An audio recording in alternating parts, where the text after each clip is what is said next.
Thanks for watching. Don't forget to like, comment, share and subscribe to Mufti Tariq Masood, famous scholar. بلا تحقیق باتیں کیسے ہوتی ہیں؟ بلا تحقیق بات یہ ہوتی ہے، دیکھو قرآن نے ہمیں اس بارے میں گائیڈ کیا ہے کہ تحقیق کا اہل کون ہے. ہر خبر کی تحقیق کا ہر آدمی اہل بولو نہیں ہوتا. ایک صاحب نے مجھے کہا کہ یہ جو انسان چاند پہ گیا ہے نا، یہ جھوٹی خبر ہے. کچھ وقت پہلے اخباروں میں یہ بہت مضامین بھی آ رہے تھے اور واٹس ایپ پہ بھی کہ یہ سب سائنسدانوں کا بنایا ہوا ڈرامہ ہے. اور ایک صاحب ماشاءاللہ متشرع داڑھی والے میرے پاس آئے اور کہنے لگے آپ کو پتہ ہے امریکہ بہت کرپٹ ملک ہے،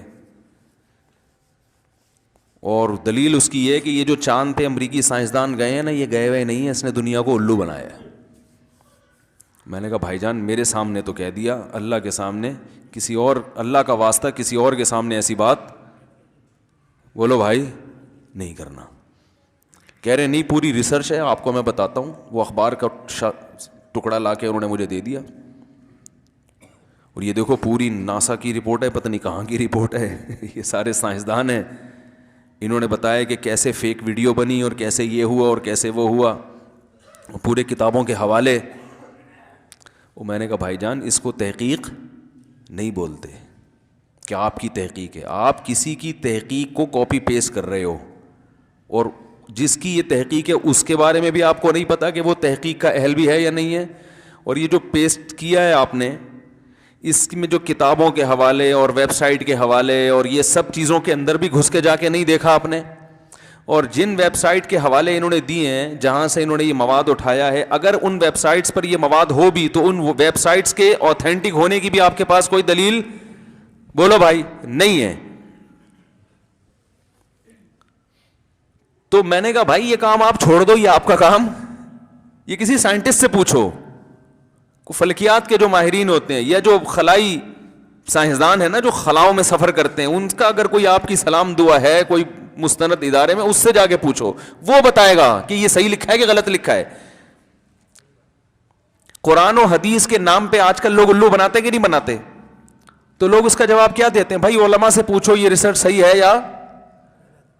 علماء سے پوچھا جاتا ہے نا، ورنہ قرآن حدیث کا نام تو قادیانی بھی لیتا ہے. وہ ختم نبوت کے لفظ میں گھمانا شروع کر دیتے ہیں. منکرین حدیث تو صرف قرآن کا نام لیتے ہیں، قرآن قرآن، لیکن آپ علماء کے سامنے ان کو لے کے جائیں تو وہ 2 منٹ میں ڈھیر ہو جاتے ہیں.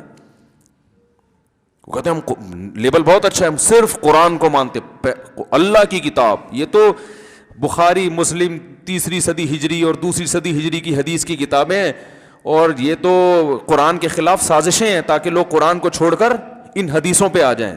لیبل بہت اچھا لگایا انہوں نے. تو علماء ہیں جو گائیڈ کرتے ہیں بھائی یہ لیبل اچھا ہے، اگر آپ حدیث کو نہیں مانتے تو آدھے قرآن سے بھی ہاتھ دھونے پڑ جائیں گے. رنگ رلیوں پہ بہار، وہ کیا ہے، رنگ رلیوں پہ زمانے کی نہ جانا اے دل، یہ خزاں ہے جو باندازے بہار آئی ہے. یہ لیبل اچھے ہیں. اسی طرح جو صرف قرآن حدیث کا لیبل لگاتے ہیں اور فقہ کو نہیں مانتے، تو وہ اصل میں قرآن حدیث کو بھی نہیں مانتے، کیونکہ فقہ ہی ہے جس نے قرآن و حدیث کو ڈیفائن کیا ہے قانونی شکل میں، کتابوں کی شکل میں.